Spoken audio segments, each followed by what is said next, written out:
सुशांत शेलार दरवर्षी चिरायू या नावानं सगळ्या कलाकारांना एकत्र जमवतात. चिरायूच्या निमित्तानं गुढीपाडव्याचं सेलिब्रेशन होतं, सगळे एकमेकांना भेटतात आणि छान उत्साहात जल्लोषात हा कार्यक्रम पार पडतो. आणि दरवर्षीप्रमाणे याही वर्षी आहेत सहपरिवार सहकुटुंब. सुशांतजी, म्हणजे किती वर्ष झाली आहे चिरायूला? आता 19 वर्ष.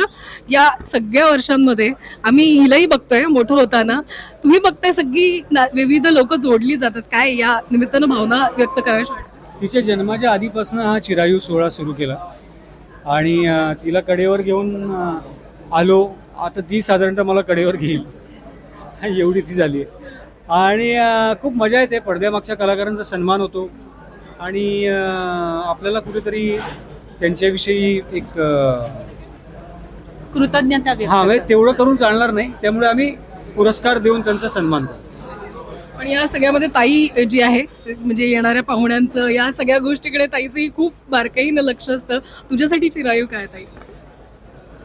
आमचं लग्न झालं त्या वर्षीपासून सुशांतने चिरायू टेक ओव्हर केलं आणि तेव्हा मला बोलवलं नव्हतं. सुरू झालं, बंद होत कित्येक वर्ष ते बंद होतं, कारण हे विनय काकांनी आणि त्यावेळी मंगेश कुलकर्णी सर, नाना पाटेकर सर या सगळ्यांनी सुरू केलं होतं. मग मधल्या काही वर्षात खंड पडला, ते परत सुरू करण्याचं धाडस केलं आणि विनय काका वगैरे सगळे असायचे तेव्हा सोबत. आणि आता साधारण आमच्या लग्नाला जेवढी वर्ष झाली तेवढी चिरायूला झाली. पण तुझ्यासाठी हे सगळं गणेशोत्सव असेल, चिरायू असेल, हे खूप एक्साइटमेंट असेल ना, कारण सगळ्यांना तूही भेटतं या निमित्तानं. मला दरवर्षी खूप मजा येते. आधी चिरायू फक्त नटायचं यायचं, बिकॉज ऑब्व्हियसली मी लहान होती तेव्हा.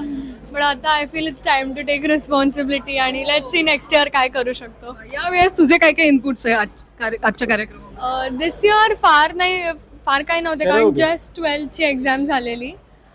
तर नक्की पुढच्या वर्षी मी मदत करीन. पण सुशांतजी जे आहेत बाहेरही कामामध्ये, कारण राजकीय आणि या सगळ्या गोष्टींमध्ये, आणि कलाकार म्हणून, तर बाबा अभिनेता म्हणून की राजकीय क्षेत्रात काम करणारे बाबा, कुठले तुला सगळ्यात जास्त भावतात? अभिनेता म्हणून त्याचं काय? कारण नॉट बिकॉज ऑफ फेम, ते ओनली रिझन नाही आहे, पण नंतर खूप काही क्वालिटीज आहेत जे आपण शिकू शकतो. म्हणून अभिनेता म्हणून, पॉलिटिशियन म्हणून नक्कीच, पण जास्त अभिनेता म्हणून. ताई, तुला? माणूस म्हणून मला जास्त आवडतो तो.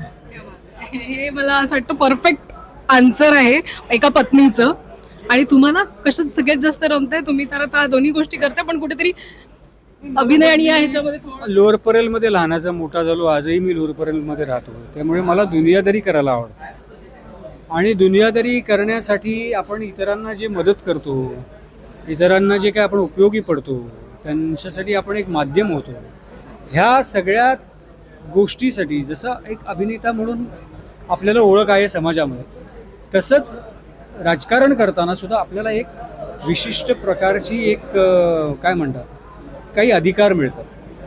आणि त्या अधिकाराचा उपयोग जर का आपल्या मित्रमंडळींच्या भल्यासाठी किंवा त्यांच्या मदतीसाठी किंवा त्यांच्या सहकार्यासाठी होत असेल, तर आपण दोन्ही क्षेत्रामध्ये कार्य करत राहायला पाहिजे असं मला वाटतं. आणि ते मुलाखत सुरू होण्याआधी आम्ही बघत होतो, काही ना काहीतरी आणखीन कामासंदर्भातल्याही गोष्टी करत होत्या आणि लगेच मुलाखतीसाठी आल्या. मला खूप छान वाटतं चिरायूला दरवर्षी येऊन, कारण सगळ्यांना भेटणं होतं, छान जल्लोष होतं आणि विविध पुरस्कार दिले जातात. मला वाटतं हे चिरायूचं मुख्य आकर्षण म्हणता येईल.